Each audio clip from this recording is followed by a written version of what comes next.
The film Playland is based on the Playland Cafe, which is Boston's most probably famous, some might say notorious gay bar.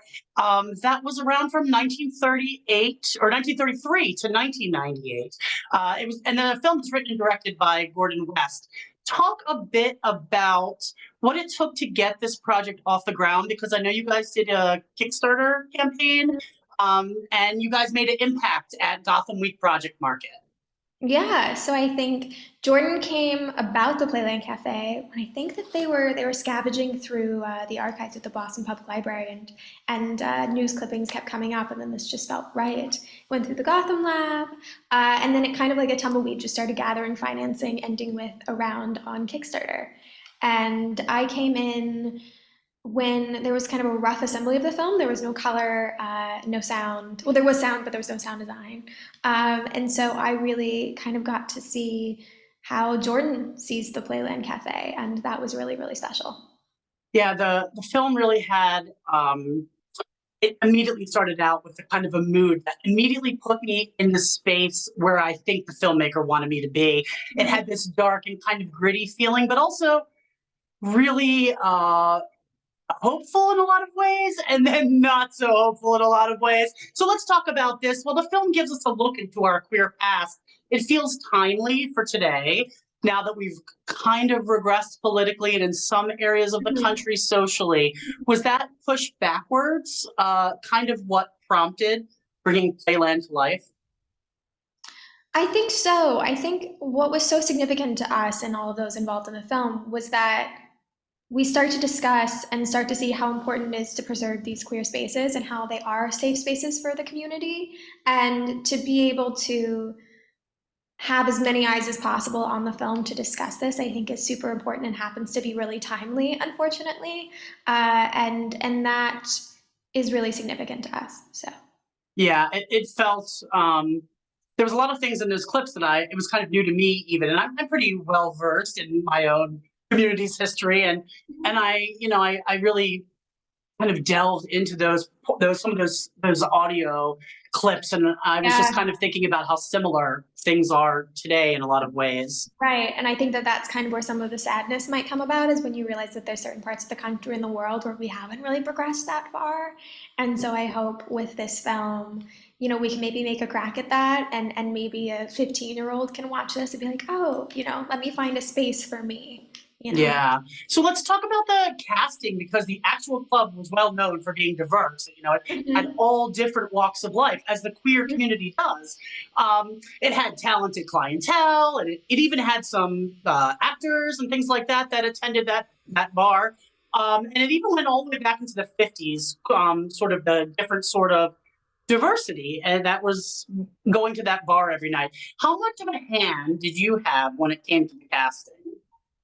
That was all Jordan and Russell, really. I've been a big fan of Lady Bunny for a very long time, so I was very excited to know that she was involved. It Aiden was Dickey great. is amazing, plays a young lady. Daniel Cooper, I've been a massive fan of. Kelly Mittendorf, I actually knew from when I used to model about a decade ago.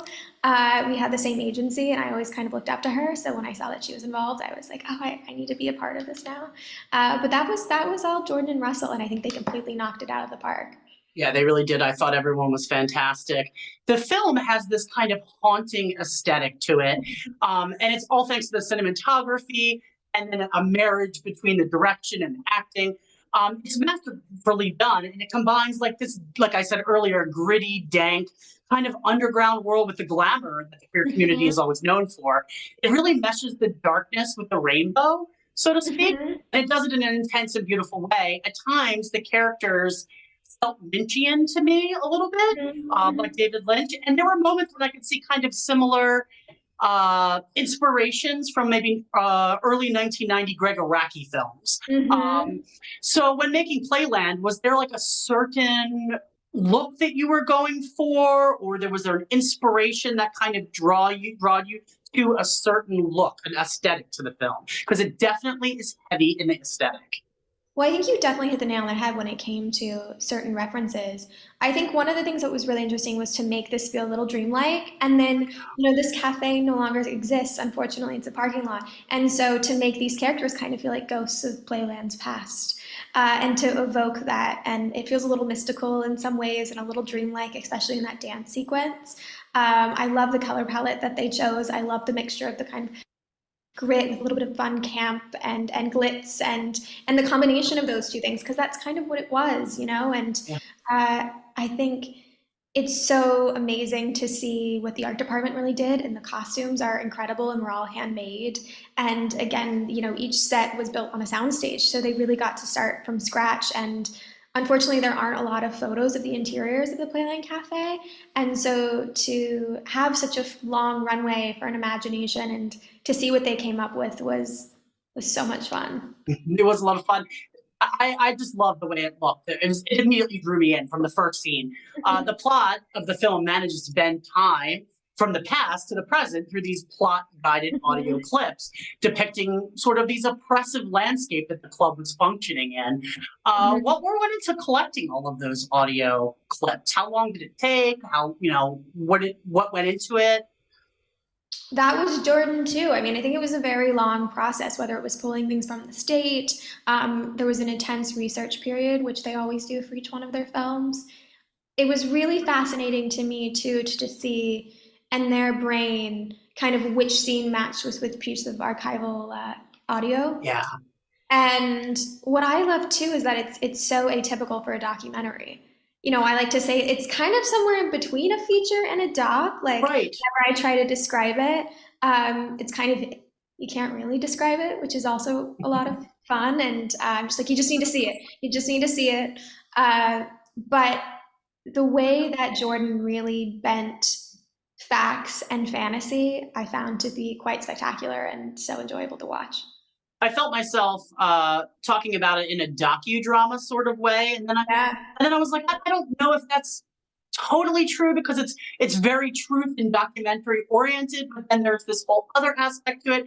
I just thought it was a fantastic way to present that work, especially so much history was kind of put into that hour and I think it's 16 minutes.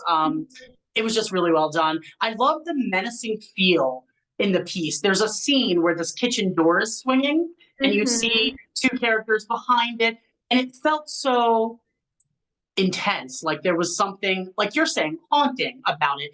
Was that supposed to be maybe the manifestation of oppression kind of lurking always within the community? I think so, and that tinge of fear, unfortunately, that existed. And there's also a moment where I believe Aiden is pouring in the salt shakers, Hmm. and I think that's a similar feel. You know, I think that danger was kind of constantly around the corner, and they didn't know if they were going to get shut down or what was going to happen. And I think that you're exactly right. That was a manifestation of that. Yeah, it definitely had this haunting feeling to it. And all I could think was there was something lurking. And then you realize what's lurking is what the content of those audio clips are, which is always a Yeah, threat. So yeah. yeah, I thought it was fantastic. The music was done by Aaron Michael Smith, and really it became a character of its own. I thought Mhm. it had an unsettling vibration. It had these crescendos of tones that brought anxiety while you were watching it. It gave nods to the era of the film and the length that bar was open for, and also it leaned into the whimsical side of the queer community, which I loved. I'm glad it wasn't all just sort of dark, intense, and Right. building in a negative way. It was as diverse as the stories and the characters it told. How closely did Smith work on the project with you guys? And or did you just simply trust his ability to figure out what was going to work for each scene? I think it was a little bit of both. I think Jordan knows what they like and very much sees that in their head, but I think at the same time they really trusted him and it was a collaboration of sorts, but Jordan's really great about giving an idea and then letting you run with it. So, Yeah, it really felt collaborative in a lot of ways. It just fit perfectly. What was your reaction when you found out the film was going to be a Tribeca? This is huge. I think I screamed and called my mom. Yeah. I think that's the right reaction, right? I think yeah. I think it's just it's awesome. It's really wonderful when great people who make great work get recognized. So It is. What do you hope festival goers feel or think when they leave the theater after watching the film? I hope that they come to realize how important these spaces are, how we should protect them, how we should protect this community. And if anybody's watching it who doesn't feel safe to come out or doesn't feel like they have a safe space to go to, maybe this would make them feel like there's a place out there where they belong.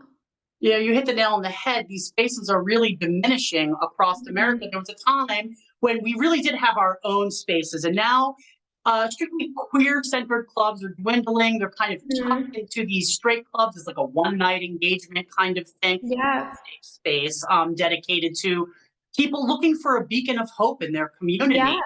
So, is it your hope that Playland not only informs us of the past, but also maybe inspires us to recapture that? 1000%.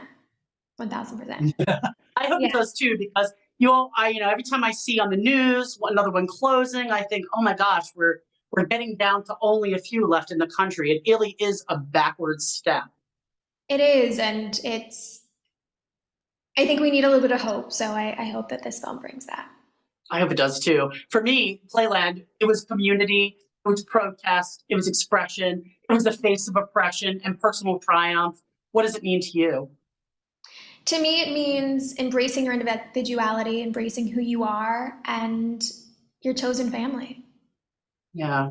So, what advice would you give to new filmmakers hoping to get their project shown in festivals like Tribeca or other festivals? Hmm. Learn by doing, don't take no for an answer, and don't quit. Keep going. Yeah, that perseverance, I think, is Mhm. already in my community. And I think that filmmakers have to keep pushing, especially for content like this, especially now. It's so important. I hope what you're saying is true, that there's a 15-year-old out there that's nervous about their life and what this all means. And they find this and they think, oh, Yeah, those are my people. I understand that. I think that's so important. Representation is so important to the human psyche, and knowing that you're okay the way you are, it's really important. totally. Exactly. Absolutely. So what's next for you, Emily? You have any other projects in the works? I do. I'm shooting a film next weekend called Pretty Ooh. Sad, which is directed by Jim Cummings and that I wrote and explores themes of like domestic violence and women's rights and women's roles and that kind of fun stuff. It's in black and white. It's a little bit of Hitchcock, a little bit of Fincher, and I'm super excited for that. And then I'm developing a show called 13 Stepping, which lives in the world of AA. So a bunch Oh, of fun that's so there. fantastic. And Yeah. when do you think we can get a look at this film that you're working at? Just going in there and filming it now, so maybe not for a year Filming or it so. now, but we're hoping for a premiere in January of next year.